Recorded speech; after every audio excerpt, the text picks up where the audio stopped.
Show of a lifetime. That's how President Trump is describing tomorrow's Independence Day celebration in Washington, D.C. Tanks on the National Mall and military flyovers will be part of the show, all ordered by President Trump. KCAL 9's Tom Wade is here now with the preparations and the controversies that come with it, Tom. Yeah, not your typical 4th of July, something we really haven't seen. The president's critics are saying Mr. Trump is politicizing what is supposed to be a nonpartisan holiday.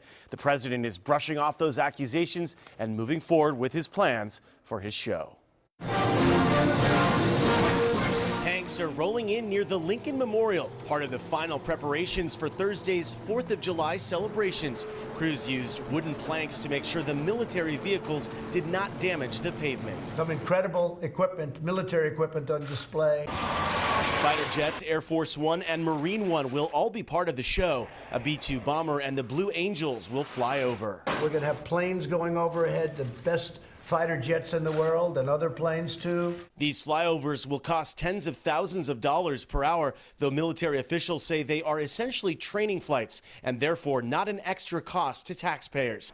However, many of the aircraft will be flying in from around the country, some even coming from as far as California. A B-2 stealth bomber is reportedly being transported from Missouri, along with other equipment from Kentucky and Florida. But the National Park Service is reportedly diverting nearly $2.5 million, originally intended for parks across the country, for the celebration. Certainly going to be more expensive than previous years. Anytime you get a presidential visit, there are inherent security costs. President Trump defended the price tag, tweeting, "The cost of our great salute to America tomorrow will be very little compared to what it is worth. We own the planes, we have the pilots, the airport is right next door, Andrews. All we need is the fuel. We own the tanks and all. Fireworks are donated by two of the greats. Nice."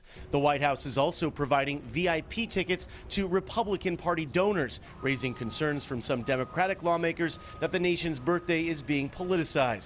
A spokesperson for the Trump campaign would not confirm or deny whether they will use photos or videos of the show as part of his re-election effort. So you can assure us that the campaign will not use the 4th of July event in any fundraising emails or campaign imagery? I can assure you that we'll act within the legal limits of what we are allowed to do. Mr. Trump got the idea for an elaborate Washington military parade 2 years ago in France. I was your guest at Bastille Day, and it was one of the greatest parades I've ever seen. Reagan National Airport, which is just outside of Washington, D.C., will shut down flights twice Thursday night, first to accommodate the military flyovers and then later for the big fireworks presentation. All right, we'll have to see. Thank you, Tom.